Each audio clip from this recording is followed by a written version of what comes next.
Sir இன்றைக்கி வந்து ஒரு சின்ன கருத்து அதை வந்து பரிமாறிக்க போகிறோம். பயிரின் வளர்ச்சிக்கு தேவையான சத்துக்கள் மொத்தம் எத்தனை? அதான் இன்னையோட சிந்தனை. பயிருக்கு தேவையான பயிர் வளர்ச்சிக்கு தேவையான சத்துக்கள் மொத்தம் எத்தனை, அதனை பற்றிய சிந்தனை. சார் பயிர் வளர்ச்சிக்கு தேவையான சத்துக்கள் மொத்தம் 16.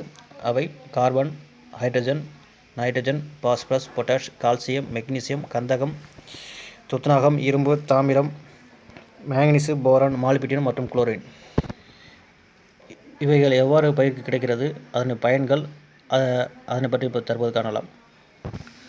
சார் பொதுவாக பார்த்திங்கன்னா காற்றுல வந்து 100% வாயுக்கள் அடங்கியது. அதில் பார்த்திங்கன்னா ஆக்சிஜன் வந்து 21%, நைட்ரஜன் பார்த்திங்கன்னா 22% இருக்குது.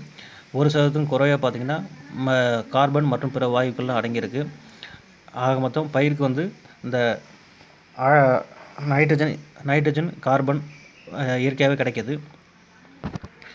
இந்த 16 வகை சத்துக்களில் பார்த்திங்கன்னா கார்பனும் ஹைட்ரஜனும் வந்து விண்ணிலையும் மண்ணிலையும் தண்ணிலையும் கலந்துருக்கு. அது இயற்கையாகவே பயிருக்கு பயன்படக்கூடியது.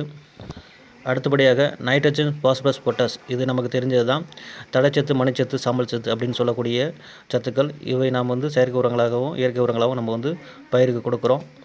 அதுக்கு அடுத்தபடியாக பார்த்திங்கன்னா கால்சியம், மெக்னீசியம், கந்தகம், இது வந்து நம்ம செயற்கை உரங்கள் மூலமாகவும் சிறிதளவு கொடுக்குறோம்.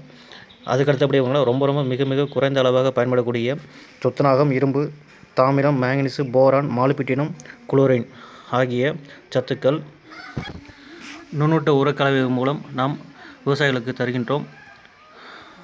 இந்த நுண்ணூட்ட கலவை உரத்தில் இருக்கக்கூடிய சத்துக்கள் என்னென்னு பார்ப்போம்.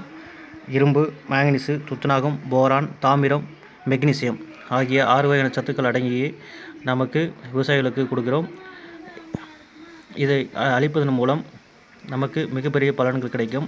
இவை ஏக்கருக்கு பார்த்திங்கன்னா 5 கிலோ என்ற அளவில் 20 கிலோ மணலுடன் கலந்து வயல்களில் அடியுரமாக இடலாம்.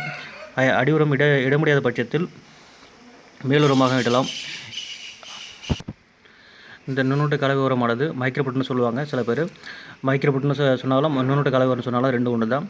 இந்த ஒரு ஏக்கருக்கே பார்த்திங்கன்னா 5 கிலோ தான் நம்ம இட போகிறோம். அப்படி இடும்போது பார்த்திங்கன்னா வேர்கள் வளர்ச்சி நல்லாயிருக்கும். அதுக்கு அடுத்தபடியாக பார்த்திங்கன்னா சிம்பு வெடித்து செடிகள் வந்து அதிகமாக வளரும். அதுக்கு அடுத்தபடியாக பார்த்திங்கன்னா வந்து கதிர்கள் வரக்கூடிய சிம்புகளும் அதிகமாக வரும். நெல்மணிகளும் அதிகமாக வரும். அதில் வந்து முக்கியமாக வந்து பதர் வராமல் வெயிட் அதிகமாகி வெயிட் அதிகமாக வர்றதுக்கு இது நூறு சத்துக்களை முக்கிய பங்கு வகிக்கிறது. நாம் ஆரம்பத்தில் கூறியது போல் இந்த நைட்ரஜன் உரச்சத்தானது பயிர்களுக்கு செயற்கையாக நாம் இடுகின்றோம். இந்த நைட்ரஜன், பாஸ்பரஸ், பொட்டாஷ் செயற்கை உரங்களாக நாம் பயிருக்கு இடுகின்றோம். அவைகளின் அளவை குறைத்து கொள்கின்ற வகையில் அரசாங்கமானது நுண்ணுயிர் உரங்களாக நமக்கு விவசாயிகளுக்கு தருகிறார்கள். அவற்றில் முக்கியமானவை அசோஸ்பைரிலம், பாசோபாக்டீரியா, பொட்டாஷ் பாக்டீரியா. இந்த 3 வகையான உயிர் உரங்கள் பயிரின் வளர்ச்சிக்கு பெரிதும் உதவுகின்றன. மேலும் செயற்கை ரசாயன உரங்களை இது குறைத்து கொள்ளலாம். இந்த அசோஸ்பைரிலம், பாசோபாக்டீரியா, பொட்டாஷ் பாக்டீரியா இவைகளை பயிர்க்கிடும்போது செயற்கை உரங்களை நாம் குறைத்து கொள்ளலாம். அதிகப்படியான மகசூலை இடலாம். இதனால் செலவு குறையும், மகசூல் அதிகரிக்கும். ஆகவே விவசாய பெருமக்கள் இந்த